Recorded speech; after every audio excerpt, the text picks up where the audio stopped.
Assalamualaikum warahmatullahi wabarakatuh. Bismillah, jumpa lagi dengan saya. Yang di sesi kedua ini kita membahas tentang ekonomi yang kreatif didompeng dengan kemandirian organisasi.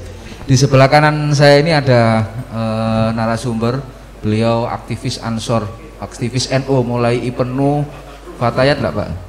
Enggak. IPNU ketua PAC, Ansor ketua PAC, dan alhamdulillah jabatan politis yang terakhir ketua PPK Kecamatan Sedati. Ya, Cak Amin. Sudah dimisioner apa nanti mau nyalon KPU juga nanti? Jadi teman-teman yang kemarin belum tahu siapa ketua PPK Kecamatan Sedati, ya ini di sebelah kanan saya ini, sahabat Amin Tohari. Teman-teman di desa ini juga kemarin banyak yang menjadi kader, Jamin, kader TPS, kader TPS. Jadi banyak keterlibatan teman-teman Ansor Ranting yang berkiprah mensukseskan pemilu legislatif, presiden, maupun yang kemarin pemilu kepala desa serentak. Yang di sebelah kiri saya, ini namanya Bapak Haji Muhammad Yusuf. Beliau ini aktif di NOPC.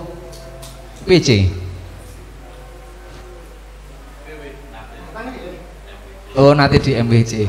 Di MWC yang versi lama apa versi baru?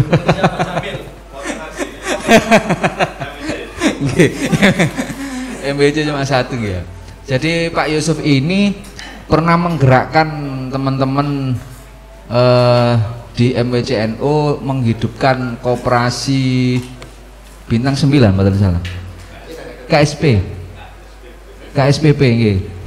Ya, KSBB MWC NU Sedati. Jadi dia banyak tahu tentang bagaimana memanage sebuah koperasi, hitung-hitungan ekonomi, pembagiannya seperti apa. Beliau mungkin lebih paham daripada kita-kita ini. Makanya kita mau undang beliau untuk menyampaikan bagaimana sih Pak Yusuf, Pak Amin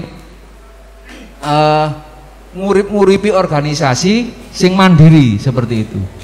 Sing mandiri artinya kan teman-teman ini banyak yang terlibat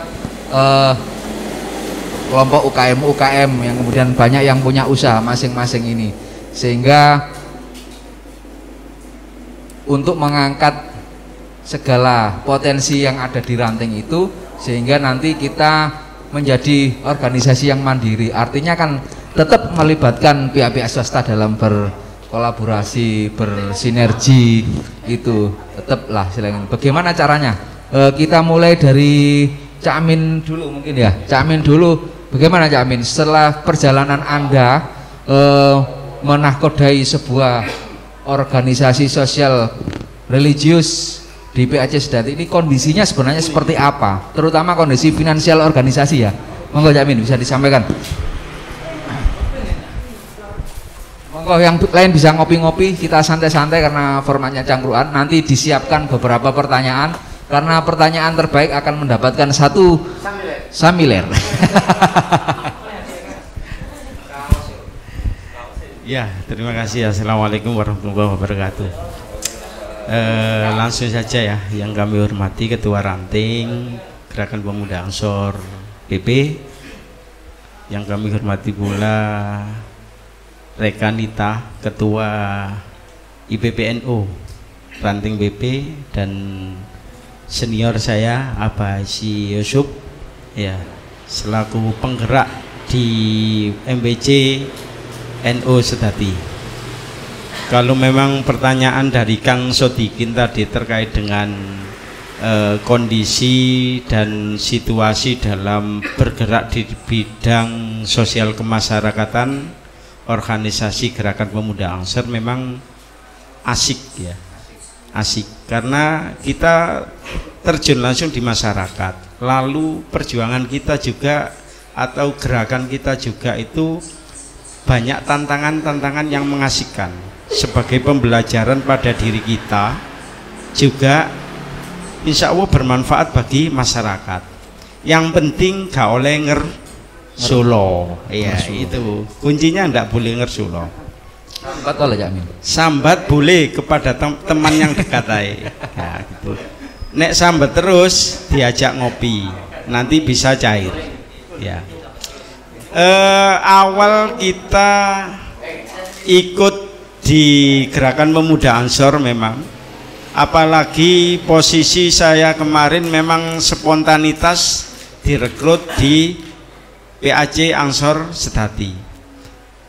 Pembelajaran pertama kali ya di PP, ranting PP. Pada waktu ini yang menarik ini. Rapat anggota di Balai Desa. Itu pertama PP? Kali saya memimpin rapat di Gerakan Pemuda Ansor. Ya, luar biasa pembelajaran pribadi saya sendiri yang pertama kali di Gerakan Pemuda Ansor. Kayaknya ada yang menarik terhadap ranting PP ini kan, bisa diceritakan. Yang menariknya itu dari sisi keorganisasian, apa dari sisi dinamikanya seperti apa, bisa disampaikan? Ya, yang pertama dari sisi keorganisasian, memang PP memang luar biasa ya, sebagai pilot project ya, di PAC Sedati pada waktu itu. Karena apa, ranting-ranting yang lain itu nggak gerak, PP itu gerak terus ya. Yang kedua dinamikanya, saya memimpin rapat RAT di PP itu koyok sidang paripurna, luar biasa. Saumpama pada waktu itu ndak ada tetangga kita yang meninggal dunia, tetangga ini mungkin lanjut sampai jam 3. Ya, itu memang dinamikanya di Ansor, dan itu harus menjadi pembelajaran kita bagaimana kita menggerakkan organisasi ya. Jadi dinamika itu tiap tahun itu ada perkembangannya. Awal kita masuk di Gerakan Pemuda Ansor, dinamikanya adalah kalau di Sedati bagaimana Ansor ranting itu jalan semua, Bangser bisa bergerak semua, bagaimana kita memberikan kontribusi di masyarakat dan bermanfaat di masyarakat. Setelah Ansor di wilayah Sedati gerak semua, tantangan kita terkait dengan teman sebelah, yaitu organisasi-organisasi yang notabene adalah radikal. Jadi itu tantangan tersendiri ya. Jadi memang saya sendiri itu beberapa kali ikut langsung, baik terkait dengan apa ya, pelarangan organisasi terlarang masuk di Sidoarjo, atau ikut ya itu kontribusi bagaimana menangkal organisasi terlarang itu masuk Sedati. Yang pertama yang berhasil menderek mobil dari provinsi menjadi milik PAC Ansor Sedati, mobil Banser. Tepuk tangan untuk beliau. Jadi ya alhamdulillah, itu memang ada solusi-solusi. Tujuan yang penting ada, solusinya pasti ada juga. Lah itu kan ada kan mungkin cara jaluke iku ya apa kan. Jadi seperti itu kawan-kawan. Jadi sekilas kisi-kisi tentang bagaimana Cak Min Tohari ini mengelola organisasi Ansor menjadi organisasi yang mandiri waktu itu, sehingga kasnya waktu itu, waktu konferensi saya lihat juga luar biasa Cak Min ya. Itu nilainya mungkin di atas 20 juta itu mungkin. Iya. Ya. Kas dari PAC GP Ansor. Saya kan dikit-dikit kan kepo gitu waktu itu bahasa saya. Wih, kasih Cak Min ini oleh mobil operasional untuk PAC dan sebagainya. Itu kan prestasi yang tidak dimiliki oleh kepengurusan sebelumnya. Jadi bagaimana Abah Yusuf terkait masalah ekonomi dan organisasi ini, jenengan tanggapi monggo. Jadi selama kita di organisasi MWC waktu itu, ini untuk saya pribadi sebenarnya begini. Ini kalau melihat judul ngobrol ini, saya backgroundnya adalah bakul oli. Jadi saya adalah bakul pelumas itu loh, okay. Jadi oli untuk mesin, tapi kebetulan saya sendiri di industri, untuk industri.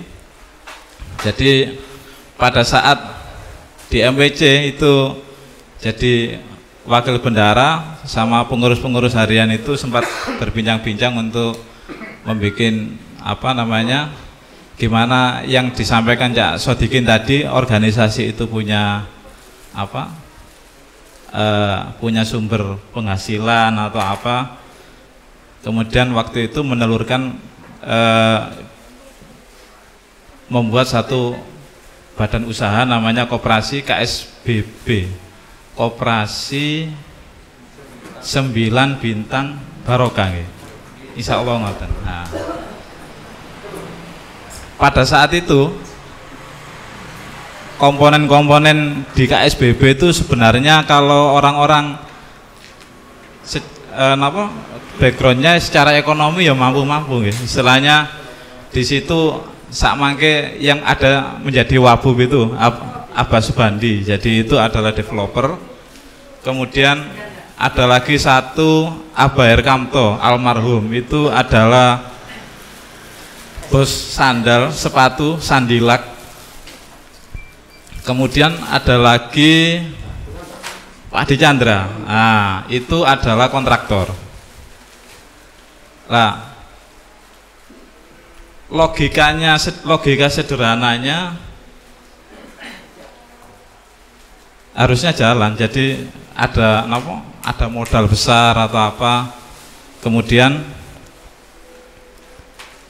usaha itu harusnya bisa jalan. Tapi ternyata memang jadi apa namanya,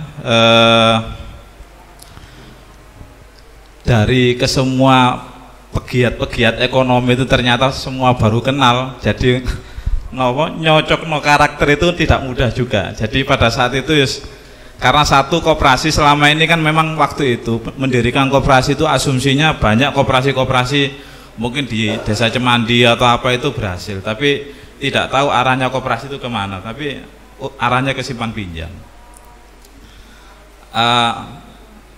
Pada saat itu koperasi itu kita arahkan ke perdagangan gitu loh, Cak Dikin. Jadi kita arahkan ke perdagangan seperti UMKM itu nanti di ranting-ranting itu kita undang untuk ikut meramaikan kegiatan-kegiatan di koperasi. Tapi memang pada waktu itu memang sifatnya masih rencana wong gawe ADRT sampai saiki durung mari, jadi jadi seperti itu. Jadi kalau sempat jalan itu, sudah sempat jalan, artinya kan ada produk yang kemudian dijual, ya, ada pengurus yang kemudian di situ standby, sisi finansial juga ada, modalnya ada. Sebenarnya kan tinggal satu langkah lagi untuk mempola seperti itu supaya bisa jalan.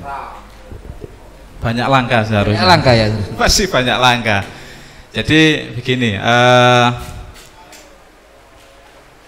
waktu itu sempat ini. Bentar Pak, kasih bocoran waktu itu modal finansial untuk koperasi KSBB itu berapa? Modal finansial. Ini kan begini, jadi anggota itu ditarik ada simpanan pokok 500.000 dan itu nunggu ADRT selesai digarap baru nanti koperasi ini dijalankan untuk iuran wajibnya. Cuma karena ADRT ini tertahan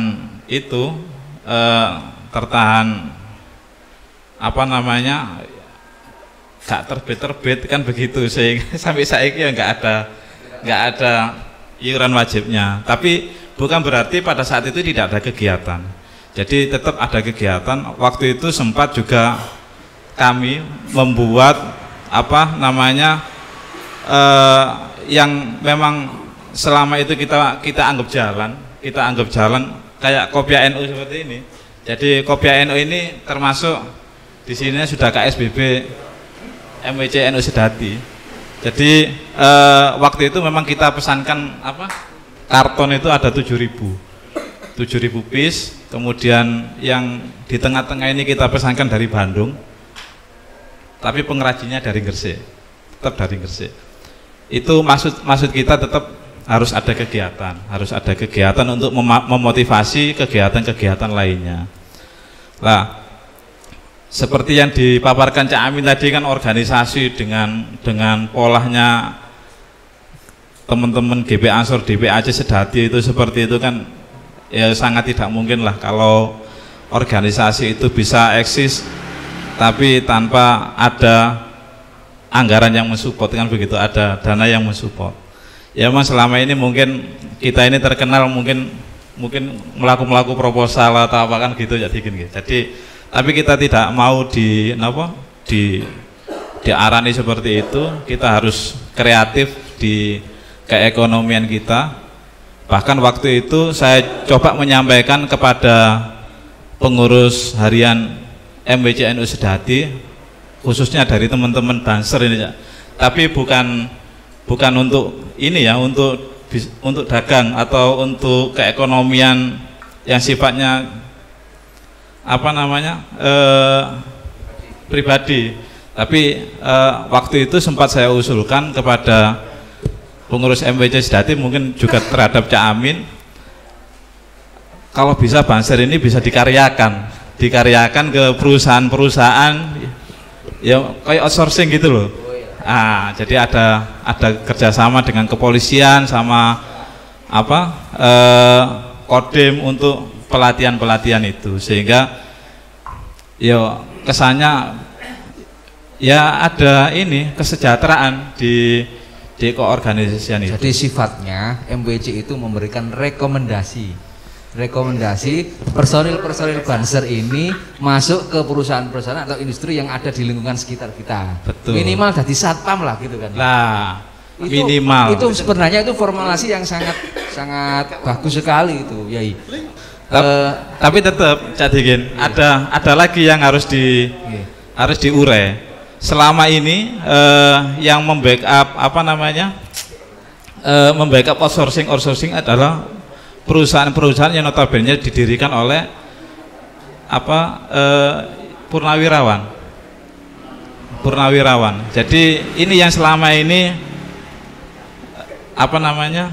yang berjalan di perusahaan-perusahaan itu. Kayak Birawa gitu kan ya. Tuh kok nggak ngerti kok. Jadi Gajauling. Sempat juga di koperasi itu juga kita bahas. Di sini itu ada perusahaan besar kayak Bandara Juanda, itu kan perusahaan-perusahaan seperti itu, dan di sepanjang Jalan Sedati ini banyak perusahaan-perusahaan kan pasti ada CSR. Itu bagaimana kita bisa mengaplikasikan di keorganisasian itu untuk kemaslahatan umat, kan begitu.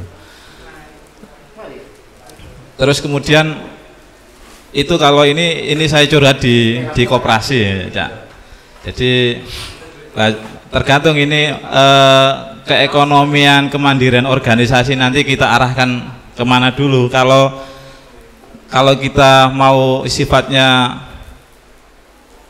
bikin suatu usaha yang instan, terus kita ini yang hanya untuk pertama kali kita kejar profit, share profit itu ya kita konsepkan begitu. Kita kita bangun nggak terlalu bertele-tele secara konsep.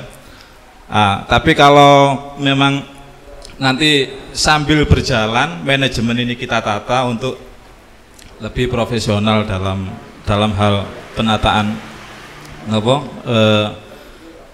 organisasi di perekonomian. Artinya kan gini, sumber pemasukan itu ada yang kemudian bisa kita get. Betul. Terus piranti yang kemudian untuk kelengkapan usaha itu juga sudah siap. SDM juga ada. Sudah nanti mempola bagaimana, ayo jalan kan gitu. Begitu. Intinya kan ngono. Terus konco-konco sing punya keahlian apa, entah itu wis nggak apa di bidang usaha, itu kan nanti kan bisa dipola. Artinya kan bisa dididik sedemikian baiknya supaya bisa melangkah ke jenjang ekonomi yang kemudian lebih berkelanjutan gitu. Maksudnya. Jadi kalau misalkan ini ada contoh misalnya kayak Samiler kayak begini, kalau mungkin ditampilkan seperti ini ya seperti ini, tapi kalau kita branded di kelambene sing luwih apik maneh kayak begitu.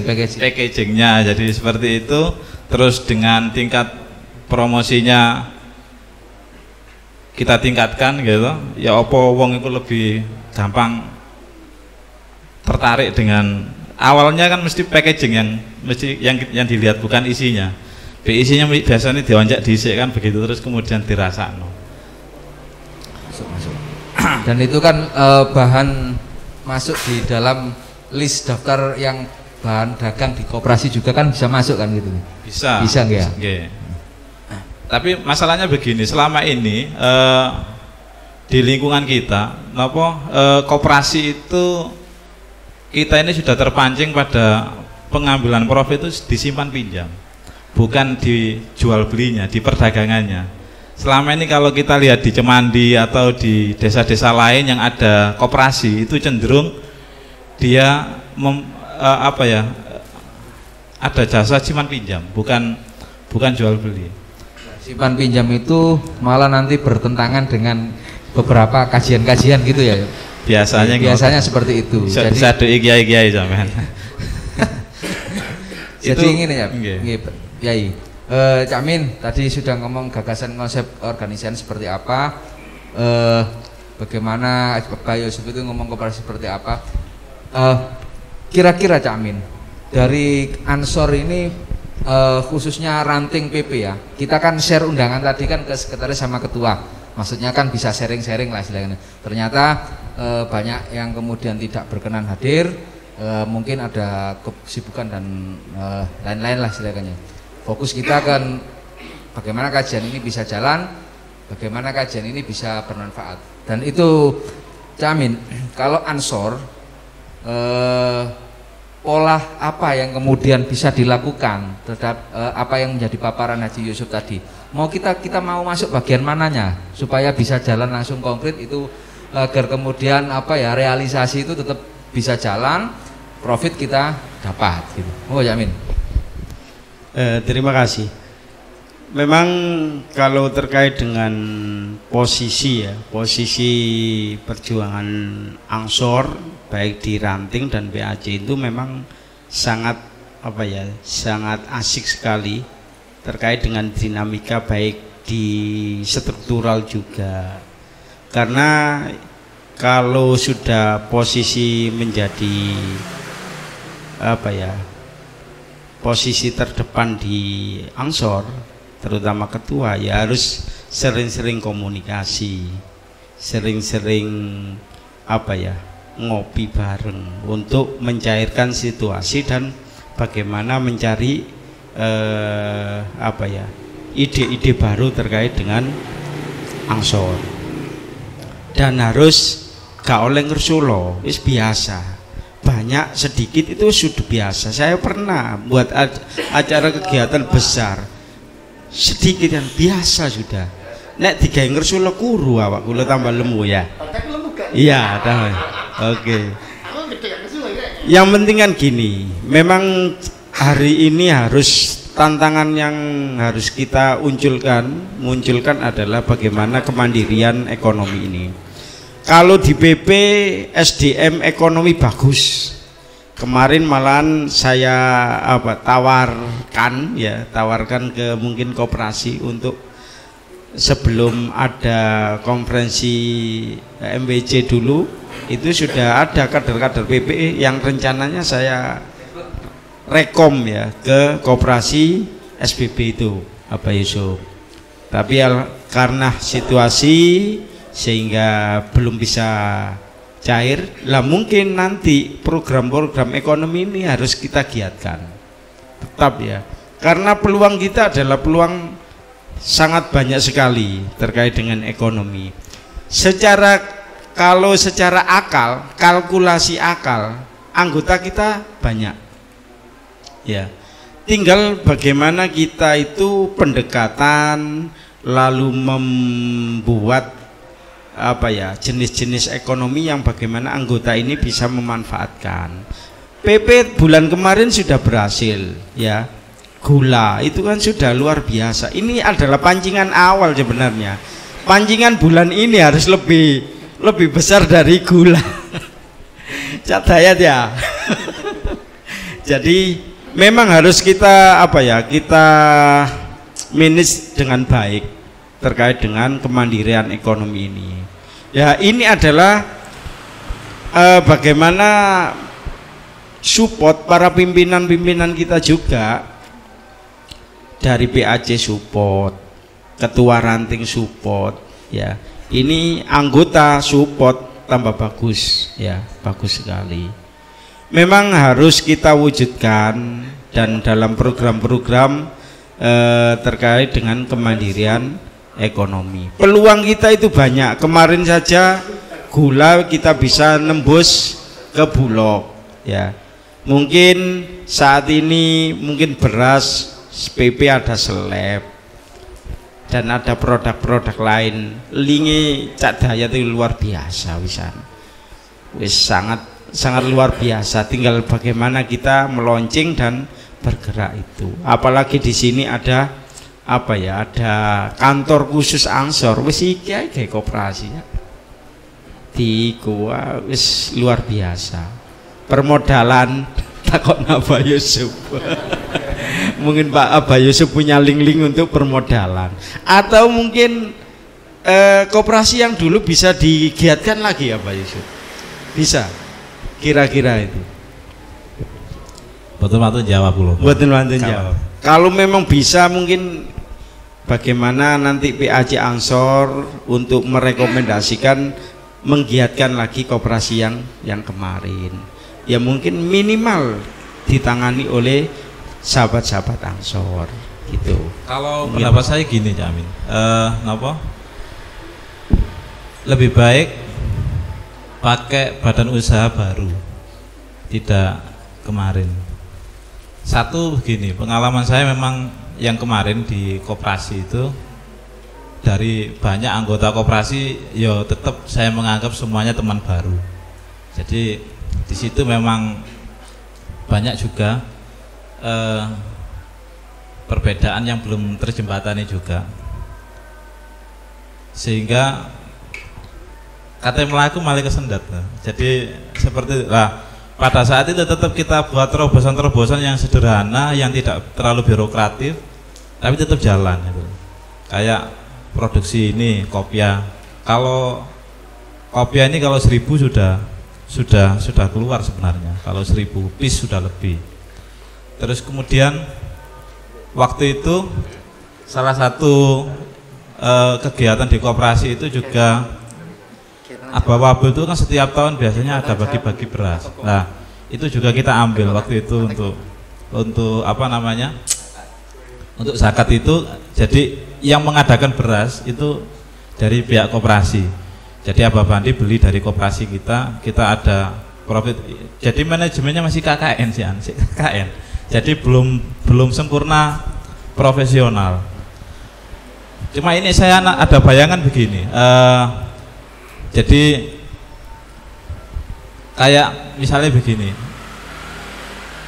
itu kan koperasi itu yang selama ini yang jalan di MWC itu kan kayak banyak apa program-program ABCD, tapi memang dari profit kecil. Justru yang kemarin akhir tahun kemarin ini di luar pembicaraan koperasi, karena di Wagir itu ada kegiatan. Saya coba melamar desa kemarin itu, melamar ke desa untuk ambil apa pengadaan material infrastruktur itu. Ya, alhamdulillah dari satu apa itu waktu itu memang saya coba melamar itu, dan alhamdulillah menang untuk pengadaan material itu. Memang saya karena saya sudah punya penghasilan di pelumas atau chemical maintenance itu, profitnya saya taruh di TPG kan gitu. Jadi di pembangunan TPG itu alhamdulillah satu proyek saja profit 6 juta 7 juta dapat loh gitu lah. Itu maksud saya tadi yang awal tadi, kalau kita bisnis ini sifatnya instan, pokoknya oleh profit, yang paling enak itu. Jadi bukan berarti kita menguasai semua, jaluk bagian titik-titik lah nanti biar untuk kas ranting kan begitu. Kalau di PP anggaran untuk infrastruktur misalkan sampai misalkan apa 300 juta, kita minta yang 30 jutanya atau 10%-nya atau B3 lebih, alhamdulillah kan begitu. Saya dulu pernah kuliah tapi tidak lulus. Jadi di teknik kimia pada waktu itu ada mitra sama orang Korea itu, sehingga keasikan akhirnya gak terus loh. Nah, tapi karena di situ ada mitra, di tengah jalan juga ada masalah kalau mitra. Terus sempat juga sudah tercerai-berai, kemudian ngawali sales. Kita coba pernah ikut orang. Memang saya pernah dapat info dari petua dari orang-orang pebisnis itu, kamu bisnis itu tidak boleh langsung bisnis, kamu harus ikut orang dulu minimal 2 tahun. Nah, ternyata di situ itu memang banyak yang harus kita pelajari masalah manajemen. Jadi misalkan contohnya begini, kayak bapak saya ini misalnya secara ekonomi mapan,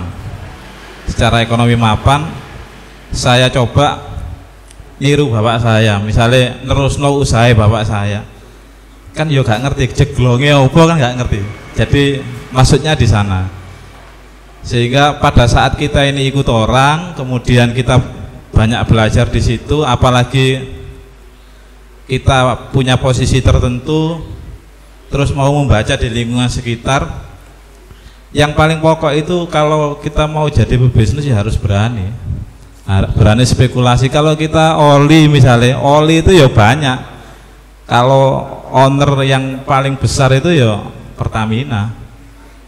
Sampai nih dodolan ngalano Pertamina ya tidak seperti itu. Jadi kita jangan berkecil hati karena produk kita lebih mahal atau apa, enggak. Nah, ini inovasi seorang marketing untuk bisa menjual tidak harus dengan harga paling murah, jadi seperti itu. Jadi mungkin seperti itu, sahabat-sahabat. Jadi saya kalau ngomong bisnis itu ingat kata teman saya waktu zaman kuliah dulu. Saya pernah ditanya, bisnis apa yang sekiranya iso cepat berhasil? Saya bingung, bisnis apa ya enak ya? Ternyata jawabannya simpel, bisnis yang segera dilakukan. Itu jawaban utama. Loh, kok iso? Kalau mau bisnis nek diangan-angan tok tanpa dieksekusi dan tidak disegera dilakukan, akan menjadi sebuah angan-angan dan fata morgana saja. Seperti itu. Oh, Cak Amin. Jadi teman-teman, sahabat-sahabat, rekan dan rekan kita, itu paparan singkat dari kedua pemateri ini.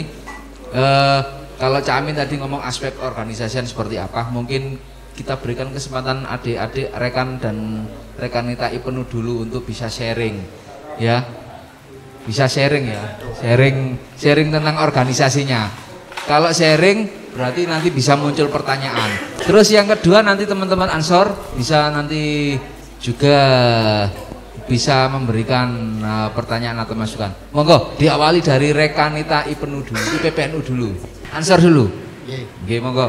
Jadi konteksnya perjalanan organisasi dan perjalanan kemandirian organisasi. Monggo Pak Ivan. Assalamualaikum warahmatullahi wabarakatuh. Saya ingin bertanya kepada sahabat Amin mengenai organisasi, tentang organisasi Banom NU. Yang saya ingin tanyakan, mungkin saya kasih gambaran dulu mengenai tentang IPNU dan PPNU itu kan ada yang namanya komisariat. Mungkin dari anak ranting,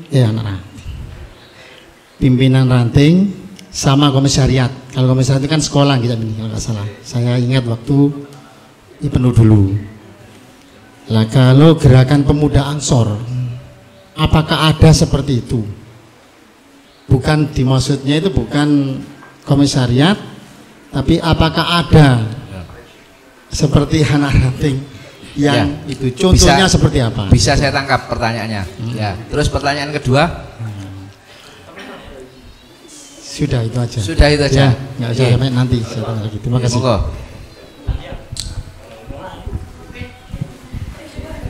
Ini dari ranting mana ini? Punggul. Durung pindah, Punggul ya. Sido ta kira-kira. Gak pertanyaane ku sido apa gak ngono lho. Assalamualaikum warahmatullahi wabarakatuh. Sedikit menyinggung tadi yang disampaikan Pak Yusuf terkait kita masuk di ranah pembangunan. Untuk yang bisa masuk di ranah tersebut kan mungkin dari GP Ansor maupun dari NU-nya. Kalau dari penuh PPNU kan mungkin masih belum bisa karena mereka masih kecil-kecil. Anggapannya kan ngoten. Untuk pembangunan itu sebenarnya untuk di kita itu kita yang meminta atau kita menyodorkan atau yang seperti apa agar nanti kita itu bisa mendapatkan bisa memberikan masukan untuk kas ranting baik dari Ansor, Fatayat maupun IPNU dan IPPNU. Ngoten. Soalnya kan biasanya kita agak kesulitan kalau ketika mencari dana di pemerintah. Ngoten. Terima kasih. Ini entah masuk tema atau tidak, tapi kebetulan kan kami IPNU IPPNU ini kan baru saja konferensi. Kan biasanya ada pengajuan yang namanya pengajuan SP ke PC Surat dari pengesahan. kami, surat pengesahan. Dan Bukan surat peringatan ya. Dan di dalam surat pengesahan itu ada yang namanya yang kami butuhkan itu surat rekom NU. Nah, ini kebetulan kan Ini kate sambat gak duwe ranting NU ngono ta. nggih ngapunten nggih sakderenge. Kan kami mencoba mencari solusi mungkin dari sahabat-sahabat Ansor dan juga dari kebetulan ada Abah Yusuf dan juga ada ketua PAC GP Ansor. Mungkin barangkali ada solusi bagaimana cara kami yang posisinya ini ranting mendapatkan surat rekom, mengingat bahwa PP sendiri itu ngapunten bisa dibilang tidak punya Bapak NU. Terima kasih. Wassalamualaikum warahmatullahi wabarakatuh. Bagaimana Dan? Monggo. Sampeyan sambat opo nang gone kene mbok kepengin lah apa pengin opo bebas. Kalau kesannya yaitu kenapa Banser sekarang kok agaknya kendor gitu loh. Nih Cak Amin ya. Bagi pertanyaan bagi Cak Amin ya. Yang bertanya ini Satkor kalau Cak Amin. Satkor. Jadi kelugasannya yaitu. Oke ya. Kita batasi 4 pertanyaan saja karena waktunya mungkin terbatas. Yang pertama pertanyaan dari Pak Ikhwanuddin. Ilustrasinya gini Cak Min. Kalau di era IPNU dulu ada pimpinan komisariat dan juga anak ranting. Kalau di Ansor itu ada nggak aturan yang kemudian bisa menjelaskan terbentuknya anak ranting? Kalau komisariat kan jelas tidak ada ya. Ada mungkin berdirinya Ansor di tempat apa, instansi apa, itu bisa nggak? Kalau di PC itu ada kan, PC cabang Vatikan kan ada biasanya. Monggo Cak Min. Pertanyaan Cak Min dulu gitu. Terus yang kedua disambut dengan pertanyaannya Satkortel PP untuk mempolah bagaimana membangun sebuah giro atau semangat baru di Banser itu seperti apa polanya sehingga Banser itu bisa hidup bisa lebih jalan seperti itu. Sebenarnya pertanyaan ini yang jawab Ketua PAC Ansor ya. Yang berat, yang Ketua PAC ini langsung noleh gak enak ini Cak Min. Saya jawab sedikit, mungkin nanti yang besar sedikit, yang besarnya dijawab Ketua PAC Ansor. Untuk terkait dengan kalau IPNU dan IPPNU itu ada komisariat. Bagaimana dengan kondisi Ansor? Saumpama ya di majelis atau pondok pesantren mendirikan ranting tersendiri, ya ranting tersendiri. Ini memang secara ADART di Ansor itu belum ada. Bagaimanapun kondisinya, meskipun dalam situasi apapun di lembaga tersebut itu meminta untuk didirikan secara struktural organisasi Gerakan Pemuda Ansor, ini belum bisa ya. pada periode saya itu memang terjadi di pondok pesantren atau majelis taklim Al-Mu'in Semampir. Memang setelah saya bentuk pada waktu itu memang yang paling gerak adalah di bangsernya. Setelah saya bentuk bangser, akhirnya anggotanya banyak, hampir antara 30 ke atas ya, sampai 40-an anggota bangser di majelis taklim tersebut. Lalu di sosial kemudian Ansor terbentuk. Setelah itu saya komunikasikan dengan pihak PC ya, terkait dengan posisi Al-Mu'in, apakah bisa dibentuk ranting Al-Mu'in seumpama gitu. Ini tidak ada aturan yang mengikat terkait dengan pembentukan itu. Tetap seumpama dari majelis taklim itu berdiri, tetap induknya adalah ranting di tempat tersebut, artinya majelis taklim tersebut berada. Seumpama kemarin itu Al-Mu'in itu adalah posisinya adalah di Semampir. Karena di Al-Mu'in tersebut itu terbentuk ketua angsornya, satkorkelnya ada.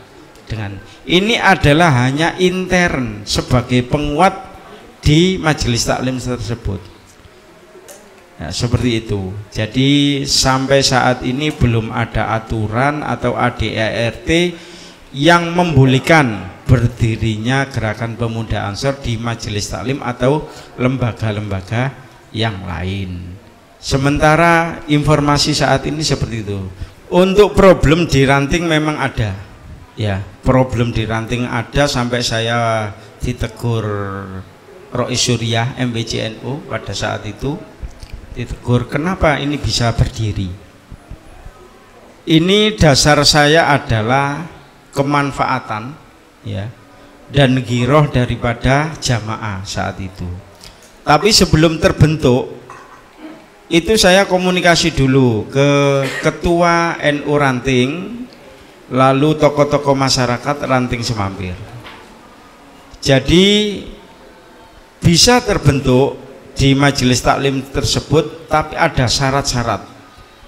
Yang pertama syaratnya adalah keanggotaan Ansor dan Bangser secara kegiatannya hanya intern majelis taklim, tidak boleh masuk di lingkup desa apabila tidak membuat kegiatan yang tidak ada atau restu daripada ranting NU atau ketua Ansor ranting. Itu syaratnya. Yang kedua, apabila ada kegiatan-kegiatan yang di luar, maksudnya ke lain daerah atau lain desa, itu harus sepengetahuan PAC. Titik komandonya pada saat itu adalah PAC. Setiap majelis taklim ini membuat kegiatan atau diminta kontribusinya di daerah lain, PAC yang membuatkan surat atau majelis taklim tersebut memohon atau minta rekomendasi dari PAC. Secara administrasinya berjalan. Dan saya pun berterima kasih sekali terhadap majelis taklim Al-Mu'in tersebut. Karena apa? Ini adalah menjadi semangat kami untuk bergerak bagaimana Ansor Banser di Sedati itu berjalan maksimal. Ini kok tiba-tiba pertanyaan gitu itu apa ya Kamin ya? Maksudnya apa makna pertanyaan itu? Apakah kepingin nanti sebagai leader di PAC untuk mengetahui permasalahan-permasalahan dulu bagaimana ya Pak? Ya bisa dia. Memang semua kader ya, kader itu harus tahu situasi dan kondisi wilayahnya. Jadi kalau sudah tahu kondisi dan situasi wilayahnya, beliaunya itu akan bisa memeta-metakan mana daerah rawan dan mana daerah bahagia, kan gitu. Mana wilayah basah dan mana yang wilayah cemek. Ya, supporting sekali Pak Ketua Ranting PP. mungkin ya pertanyaan yang kedua bisa dari bansernya mungkin nanti dijawab Gus Habib sebagai ketua PAC. Kenapa Pak? Kenapa Gus? Iki ranting iki bansernya kok aktif? Pak ranting iki kok bansernya gak aktif? Ranting iki ketokane aktif tapi gak ono wonge. Iku sing dadi persoalan. Ono maneh sing aktif nang ngene PAC tapi gak nang ngene banser ranting. Nah, itu apa yang menjadi gagasan atau masukan kepada banser PP sehingga kenapa? Oh, barangkali ada masalah kan gitu. Kalau di ranting sendiri seperti itu, hawanya kan seperti itu Gus. Jadi angsor iki banser iki giat. Giat, insya Allah giat. Insya Allah kalau tidak ada halangan semuanya bisa hadir. Itu, kebetulan hari ini halangan semua, mungkin beberapa yang hadir. Seperti itu. Monggo.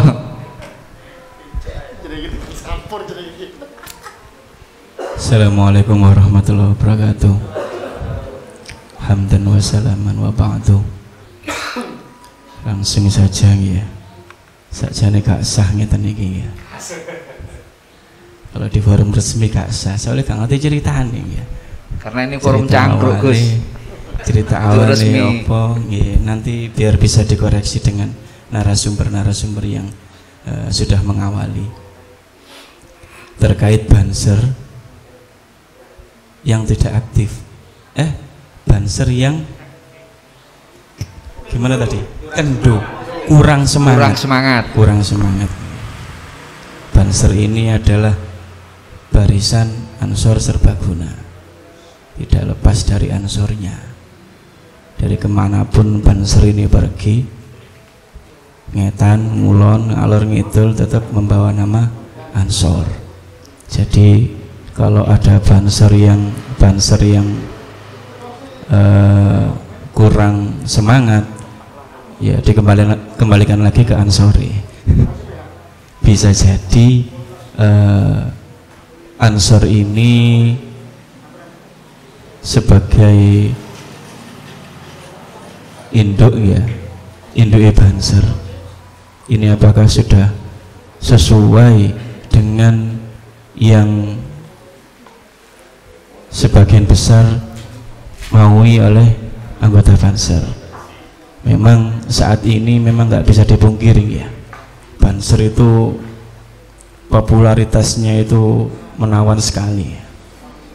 Bahkan untuk rekrutmen kaderisasi itu lebih menarik banser ketimbang ansor. Padahal yang mengendalikan banser ini adalah ansor. Karena setiap kali yang dilihat orang garda terdepan itu adalah banser. Kemudian wujud nyata pergerakannya itu bisa dilihat, apalagi sekarang usume media sosial ya. Tapi ojo sampai banser kok melok-melok tiktokan ngono ya. Jadi terkait banser ini, bagaimana ansor ini bisa mengendalikan, bisa mewujudkan ruh ansor di banser tersebut. Karena banser ini wis jelas ansor, tapi ini ansor belum tentu banser. Kalau bisa dikatakan banser adalah, ini mengutip pembina ya, pembicara tadi ya, banser itu asli ini ku sampean asli ini. Oke. Banser ini kenapa sih? Ya yamin.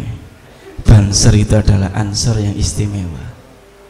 Dulu ya, dulu beberapa tahun yang lalu memberikan konklusi lah bahwa banser itu adalah ansor yang istimewa, karena istimewa dia garda depan, kemudian fisiknya harus tangguh dan lain sebagainya. Terkait banser ini kan ada di ranting, ada di PAC, ada di Satgarcap sampai pusat ya. Jadi otomatis pengendali banser ini adalah ketua di masing-masing tingkatan. Bagaimana harmonisasi ini terjadi antara ketua dan ketua ansor dan komandan banser. Juga diikuti dengan keselarasan pergerakan. Jadi kalau saya contoh ya, di Sedati Gede. Di Sedati Gede itu ketika ada rekrutmen Banser, itu dulu ketika saya diranting, saya bilang gini, melo answer sih, dalam artian kan kita tidak mungkin mau Banser diklat sih, tidak mulai seperti itu, karena kita juga lihat kondisi, lihat karakteristik setiap desa itu bermacam-macam. Ada desa ini senengannya ku nang PAC ya, nang ranting nggak tahu, nang ranting istilahnya jago kandang ya, nang ranting ya, nang PAC nggak tahu. Malah ada sih nang PC ya, malah ke PAC dan ranting. Lah ini sudah umum lah, ini tinggal bagaimana jiwa Banser ini bisa melekat dan ada keharmonisasian dengan ketua di masing-masing tingkatan. Bagaimana ketika kegiatan tersebut berkolaborasi dengan Banser, Ansor bisa benar-benar memberi instruksi dan memaksimalkan pergerakan tersebut. Yang paling penting kan ada di ranting, ruhnya PAC kan ada di ranting. Makanya kalau rantingnya itu bahagia, insya Allah PAC-nya juga bahagia. Lah nek PAC niki rada senep ya. Jadi itu ruhnya itu ada di masing-masing ranting. Maksimalkan ranting tersebut. Ketika ada agenda PAC, insya Allah kalau di ranting itu sudah ada koordinasi yang baik antar ketua dan komandan ini, insya Allah untuk ke depan maupun ke PAC maupun ke PC, insya Allah bisa dimaksimalkan pergerakan tersebut. Mungkin itu saja ya, nanti bisa ditambahkan sama pembina. Assalamualaikum warahmatullahi wabarakatuh. Jadi begini, sahabat RD, sahabat Ansor ya, ini Ibnu, ya ini Ansor. Malah malih soal ini gitu. Kadang isu IPPNU bareng ini.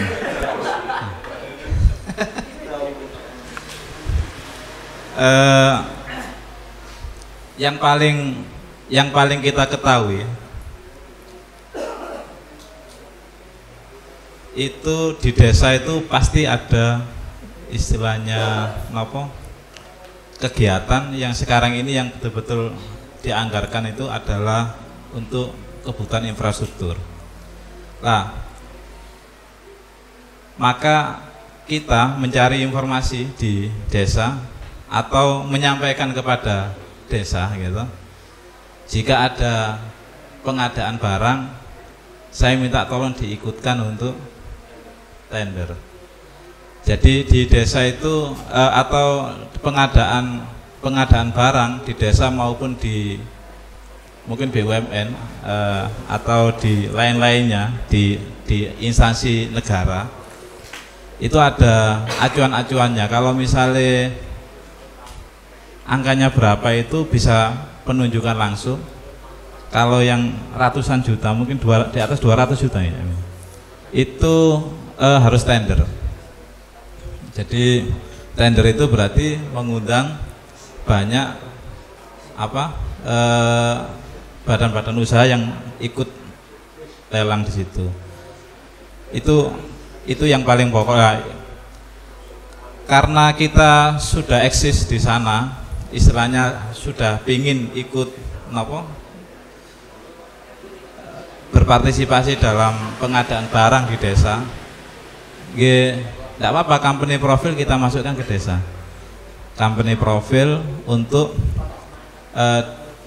diupdate di desa, sehingga pada saat kita ditunjuk langsung atau menang tender itu, desa tidak kesulitan untuk ini kelengkapan company profil ini. Misalnya di situ kalau selama ini yang saya lakukan itu company profil itu ya punya NPWP, nama CV misalnya seperti, tidak apa-apa nanti kalau untuk sementara ini, karena misalkan jenengan kalau mendirikan satu CV sendiri, satu yang paling jenengan tidak suka itu adalah laporan pajak.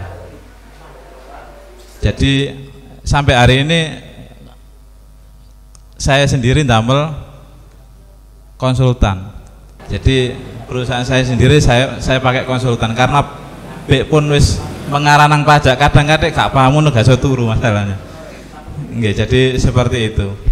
Nah, itu nanti kalau apa namanya sudah masuk company profil itu, baru nanti desa mengundang panjenengan, termasuk CV-CV lain. Kalau penunjukan langsung ya langsung, jadi penunjukan langsung. Kalau nominalnya di bawah 50 juta atau mungkin saat ini ada peningkatan di bawah 100 juta mungkin. Ada cita-cita jadi kontraktor. Ngoten nggih. Mboten napa-napa. Lah, kalau memang nanti teman-teman sahabat Ansor di ranting atau apa, kalau nembusin tidak apa-apa, dipinjam saja CV saya, tidak apa-apa, dipinjam saja, nanti jenengan pengadaan sendiri ya iso ndolek sing lebih kompetitif harga itu. Dan di desa itu ada plafon harga, di kabupaten itu ada plafon harga, tidak apa-apa, terbuka saja minta petunjuk di desa, saya ini harus menawarkan harga berapa, kan begitu. KKN kita profesional, jadi jenengan di sini begini, kalau pengadaan di BUMN, kalau saya misalkan di PLTU atau di PJB gitu, kebetulan saya sendiri salah satu vendor di PLTU atau PJB, harga itu kalau terlalu murah juga tidak diambil, terlalu mahal juga tidak diambil, gitu loh, ada plafon harganya, itu di BUMN seperti itu. Insya Allah di desa tidak beda jauh, karena sama-sama instansi pemerintah. Mungkin seperti itu. Bisa dipahami nggih. Terus ini Jamin, ini kan di persoalan utama, mungkin ini pertanyaan terakhir ya, yang bisa dijawab. Nanti pertanyaanmu nanti session berikutnya saja, yang selanjutnya. Pertanyaan terakhir, ini kan bukan menjadi rahasia utama jika ranting Ansor PP ini kan nggak punya bapak atau nggak punya ayah, kakek istilahnya kan, tidak punya NU. Kakek punya ya. Ayah nggak tuh. Jadi proses legalitas untuk mendapat pengesahan itu seperti apa? Apa yang kemudian harus dilakukan? Karena ini kan rujukannya kan kalau kita ngomong prosedur harus sesuai dengan ini. ADRT, ART lah istilahnya kan. Ada anggaran dasar dan anggaran utama rumah tangga seperti itu. Jadi coba dikomunikasikan. Oh kok tadi aku sih jawab. Camin emang kok yang lebih paham monggo. Untuk terkait dengan apa ya, kelengkapan pengajuan SP ya. Jadi gini, karena ranting NUPP ini masih belum terbentuk setelah Karteker atau gimana ya. Kemarin juga saya mengikuti acara yang di Balai Desa itu, akhirnya deadlock. Jadi gini, untuk saat ini informasi dari MWCNU bahwa kartekernya NU Ranting PP itu adalah Bapak Saiku dari MWCNU ya, Bapak Saiku. Untuk sekretarisnya kemarin informasinya langsung sekretaris MWC Bapak Dulalim. Kalau tidak salah loh seperti itu. Dulalim. Informasi yang saya dengar seperti itu. Jadi gini, kalau untuk pengajuan SP itu bisa rekanita lakukan. Nanti untuk PAC IPNU dan IPPNU itu mendampingi ya, atau dari PAC IPNU IPPNU berkomunikasi dengan MWC dulu. Untuk sementara karena di ranting NUPP belum terbentuk strukturalnya, itu nanti bisa langsung minta rekomendasi MWCNU gitu Mas Erdinge. Nah, nggih ten jenengan komunikasikan untuk didampingi oleh pengurus PAC Ibnu IBPNU ke apa namanya ke ketua MWCNU Sedati Abah Khairi gitu. Jadi rumahnya Abah Haji Khairi itu di Sedati Agung Walan. Mas Erdi ini paham sampai gang-gangi loh, paham ya, itu pendampingan. Kalau kantor MWCNU masih tetap di Munjitan ya, masih buka, sekarang buka terus, ada home theaternya nggih Ketua Ansor. Tadi di MWCNU itu ada ruangan para PH pengurus Roy Surya dan Tanfidia, itu sangat bagus sekali. Nanti bisa mendatangi itu.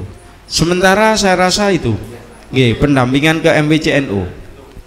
Saya kira itu. Jadi apa yang kita gagas pada malam hari ini tentang kajian ini mungkin bisa saya simpulkan. Artinya kan organisasi itu harus dinamis, organisasi itu harus punya pola, harus berkarakter.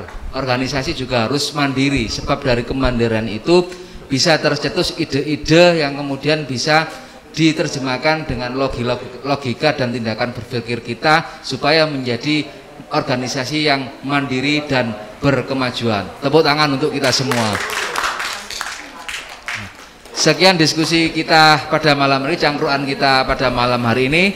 Apabila saya sebagai moderator punya salah kata dan tutur perbuatan yang kemudian tidak menyenangkan di hati panjenengan sedaya, ini nanti tayang di mana ini?